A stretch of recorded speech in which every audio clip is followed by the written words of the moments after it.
Hey guys, welcome back to Lifestyle Business Weekly, the show and weekly curated email for people interested in lifestyle business and independent entrepreneurship. I'm your host, Corbett Barr, and today we're going to talk about how productivity impacts happiness, how to build a strong company culture, and how to turn one piece of content into 9. All right, let's get into it. Money isn't the point. A business should be about lifestyle, impact, and meaning. And you could still earn a ridiculous amount of money without sacrificing any of that. But you need to set your priorities. And that, to me, is what a lifestyle business is all about.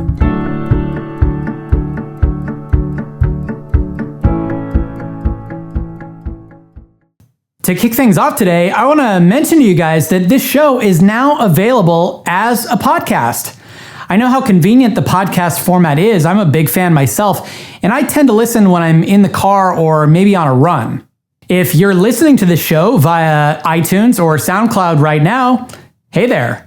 And if you'd like to try the audio-only format, you can find us on iTunes. Just visit corbettbar.com/iTunes. That's corbettbarr.com/iTunes. Or you can search for Lifestyle Business Weekly in iTunes. And if you like this show, could you leave me a review in iTunes? It really means a lot to me, and it helps other people discover the show. Just leave a review in iTunes and let me know what you think. And you can also ask a question within your iTunes review, and I'll do my best to answer it on an upcoming episode. All right, for this next segment, you might want to sit down because I have some shocking news to share. Actually, it's not so shocking. It turns out that employee happiness impacts productivity in the work setting. This article from The Next Web last week cites a bunch of interesting research about how happiness impacts productivity in the workplace. It was called "The Cheapest Way to Improve Productivity: Make Your Employees Happy." Of course, I know this probably isn't news to you. When I'm happy, I know it's really easy to get work done. And when I'm bummed out or if something really negative happens, it's hard to find the motivation to do anything worthwhile. You've probably felt this in the workplace as well. I remember back when I worked in a big company environment, if my boss was a jerk, it was really hard to get work done.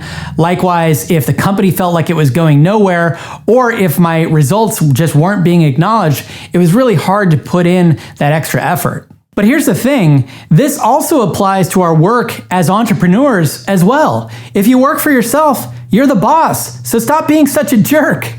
Let yourself have fun once in a while and your productivity will jump. So how do you find happiness at work? Well, it turns out that autonomy is a really big factor, meaning if you have influence over where, when, and what you're working on, it's much easier to be happy and therefore productive in your work. Of course, as an entrepreneur, it's probably easier to have influence over these things than when you're in a big corporate environment, but you still have to think about it. The next step is to lower your stress and anxiety in all facets of your life, not just your work life. This means eating well and exercising regularly and getting enough sleep and avoiding caffeine and other stimulants and making sure that you're letting yourself have fun on a regular basis. When building your own business, it's really easy to feel like you have to be committed to your business 110% of the time. But this can lead to stress and burnout, which leads to anxiety and depression, which reduces your productivity, which then makes you feel more stressed and more burned out. You can see how this cycle can start to spiral.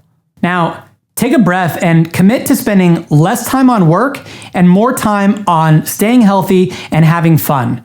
Your work will improve dramatically because of it. There are a bunch of other ideas in the article for improving happiness and therefore productivity in your work. I suggest you check it out. Just visit corbettbar.com/6, corbettbar.com/6 for the show notes with links to everything that we're talking about today and some other goodies.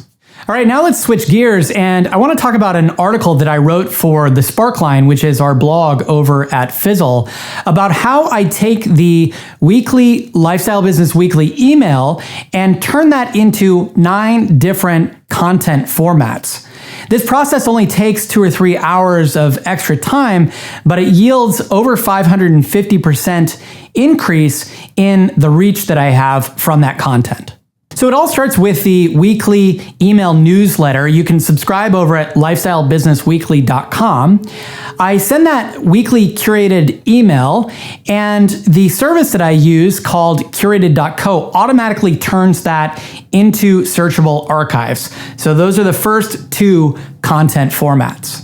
Within the newsletter, I often write a sort of longer welcome section, which can easily stand on its own as a blog post. So I often take that and turn it into a blog post that I publish on my own site for content format number 3. Then I take that blog post, and many of those I syndicate on Medium, which is this great environment for writers. I don't know if you've seen it yet at medium.com. It takes almost no time to publish an article there, but if one of those articles becomes popular, it can easily reach far more people than you can reach on your own site. Then I take the email newsletter and I create a video show, which is what you're tuned into right now. The video gets published at both YouTube and Facebook, and so far, Facebook is actually driving more video views than YouTube. Of course, this is probably because my audience is a little bit more established at Facebook, but that's content format number 5 and number 6. Then for formats number 7 and 8, once the video is done, I export the audio and I then create a post over at SoundCloud with the audio. That audio then gets pushed automatically to iTunes as a podcast. And then finally, I announce the show, including all the different formats, at my site as a blog post for content type number 9. So that's 9 different kinds of content from one original source. It starts as an email newsletter, leads to searchable archives, which leads to a blog post on my site, syndicated post on Medium, then a video show on YouTube, a video on Facebook, audio on SoundCloud and iTunes, and finally an announcement post on my site. If I just stopped at one of those formats, it would take me a couple of hours. But if I spend 2 or 3 additional hours to generate all those other types without having to think a whole lot about that content, it's really just recreating it for different outposts, I'm able to increase my reach by 568%. So you can see the full breakdown of how I figured out how many percentage points I get in terms of additional reach from each of these content formats. If you visit the original article that I wrote over at the Sparkline, just visit corbettbarr.com/6 for the show notes to this episode, and you'll find a link there to the article that I wrote over at the Sparkline about how I turn one content format into 9 and increase my reach by 568%. Up next, we have a viewer question. This question comes from Tom Ross, who wants to know, what are my thoughts on creating a strong company culture? Every company has a culture. Some are strong and some are weak. But the first thing to do is to decide exactly what you want from your culture. Tom used that word strong, but I don't think that actually defines much about a culture. It just says whether it's strong or weak, but doesn't tell us exactly what is strong or weak. For example, does Tom want his company to be fun or productive or innovative or to have great work-life balance? So first, you have to define what you want. For example, at Fizzle, we decided that we want the company to be fun. We decided we wanted to be customer focused. We decided that we wanted to work on fun, impactful projects more than we care about revenue. And we also wanted everyone in the company to be able to live a really great lifestyle without having to sacrifice life for work. So then you have to break down those things that you want and define how the company, its people, and your operating system will help you achieve those goals. For example, if you said you wanted the company to be fun, how exactly are you going to accomplish that? I found there are several keys to making sure that these cultural values that you define actually take root and thrive within your company. The first comes down to hiring. It's much easier to have a corporate culture that you're looking for, a strong one, if you hire people that are a natural fit for that culture that you're looking for. The next is by leading by example. If the founders and executives in a company aren't living the cultural values as their own, it's really hard to expect that culture to stick amongst everyone else. Next, you need to give ownership of the culture to everyone in the company. You need to let people participate in these discussions about what the company culture is at the highest level. This helps people feel bought into the vision and connected to it. And finally, we've found that it's helpful to get to know each other on the team outside of work.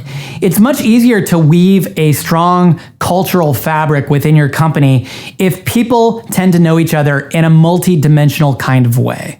So if you'd like to ask a question like Tom did for an upcoming episode, just leave a comment on Facebook or YouTube or within your review on iTunes, and I'll do my best to give you an answer on an upcoming show.